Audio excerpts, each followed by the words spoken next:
Halo sobatku dan exotic people, selamat datang di ibu kota Nusantara.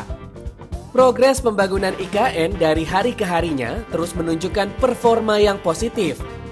Pembangunan IKN berlandaskan konsep Sustainable Forest City. Udah pada tahu maksudnya apa? Yuk, langsung kita cari tahu bareng Ibu Mirna, Deputi Bidang Lingkungan Hidup dan Sumber Daya Alam Otorita IKN. Sustainable Forest City yang akan dituju oleh IKN secara sederhana itu dapat dikatakan sebagai sebuah kota yang diselimuti oleh hutan, ya. Jadi kalau kita melihat lokasi yang ada di sini, ini kelihatan bahwa bagaimana gedung-gedung yang ada di sini berada di sela-sela pohon-pohon, ya. Nah, itu salah satu indikator yang dijadikan cara untuk melihat bagaimana Sustainable Forest City itu ada.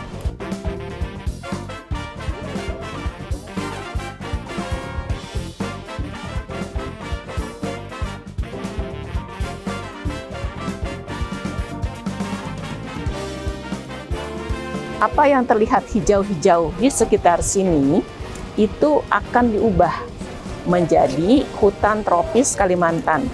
Kenapa harus diubah? Karena yang terlihat hijau di sini ini sebenarnya bukan hutan alam. Ini adalah hutan tanaman yang monokultur, yaitu terdiri dari tanaman-tanaman eukaliptus yang memang diperuntukkan salah satunya adalah untuk produksi pulp and paper. Dengan tujuan untuk menjadikan IKN sebagai kota hutan, maka kejayaan hutan tropis Kaltim itu akan dikembalikan lagi. Jadi itu salah satu juga implikasi dari keberadaan IKN bagi lingkungan yang ada di Kaltim. Nah, udah pada tahu jadinya ya maksud dari konsep Sustainable Forest City-nya IKN. Lalu kira-kira bagaimana peluang bagi Kaltim dengan adanya IKN ini? IKN ini adalah sebuah opportunity yang sangat besar yang sudah didambakan puluhan tahun bagi warga Kalimantan Timur. Suka atau tidak suka, kita menyaksikan bahwa pemerataan pembangunan masih belum berjalan secara seimbang. Kalimantan Timur yang punya kekayaan alam yang luar biasa itu masih belum bisa menikmati berbagai macam fasilitas, termasuk juga hal-hal yang berkaitan dengan pembangunan sosial dan juga pembangunan pendidikan. Saya misalnya secara pribadi bahkan untuk sekolah saja harus merantau jauh untuk bisa mendapatkan pendidikan yang lebih layak. Nah, dengan keberadaan IKN ini tentu saja ini akan menjadi akselerator bagi perubahan di berbagai bidang yang ada di Kalimantan Timur, termasuk juga untuk pembangunan sumber daya manusia. Jadi, opportunity ini menurut saya harus betul-betul disyukuri dan juga dimanfaatkan dengan baik untuk bisa mencetak sumber daya manusia yang tangguh, yang kompetitif, sehingga nanti akan bisa mengisi pembangunan di IKN dan juga pembangunan di seluruh Indonesia dan di seluruh dunia. Wah, banyak nih kita dapat informasi langsung dari Ibu Mirna. Memang IKN tak hanya sekedar pembangunan infrastruktur saja, tapi juga soal akses, kesetaraan, dan kesempatan.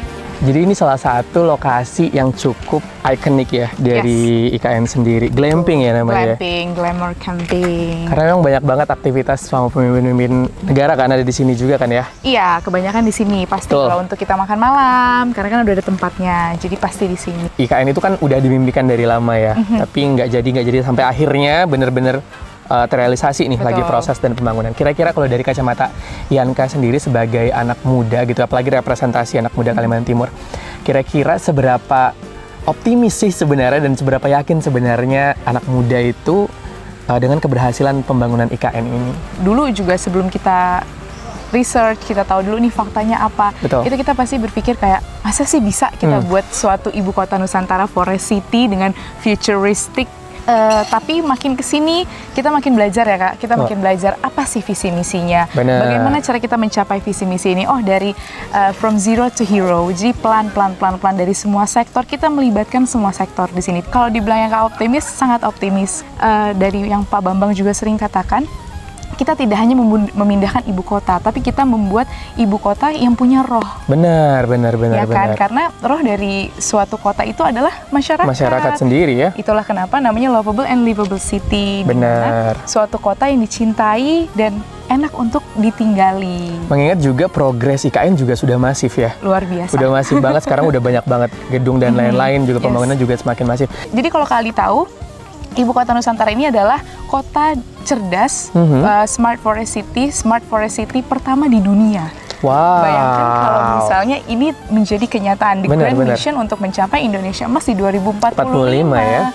IKN juga membuka pintu bagi pertumbuhan ekonomi dan mempersiapkan panggung bagi masa depan yang inklusif. Kota cerdas melalui teknologi, pemberdayaan masyarakat lokal, dan dari Indonesia untuk dunia.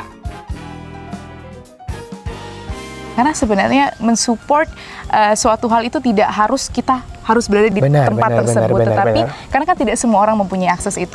Tetapi dari hal kecil, social media itu adalah salah satu platform terbesar di mana kita bisa menyebarkan informasi, kita bisa menyebarkan hoax lewat sana, benar kan?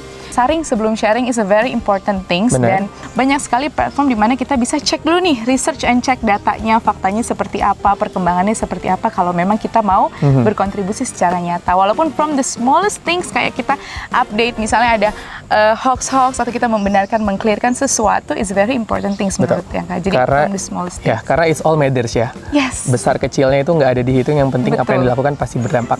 Thank you so much Yanka, seru banget kita keliling-keliling di IKN hari ini ya, diajak teman-teman otorita. Tentunya ini merupakan semangat dan juga pesan untuk kita semua bahwa proses itu terus berjalan, banyak lagi hal yang dikejar tentunya untuk persiapan menuju upacara di tanggal 17 Agustus tahun 2024. See you, sampai ketemu lagi di keliling-keliling kita berikutnya.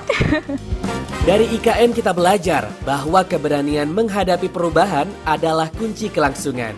Dari Nusantara, melangkah maju, mengukir sejarah baru.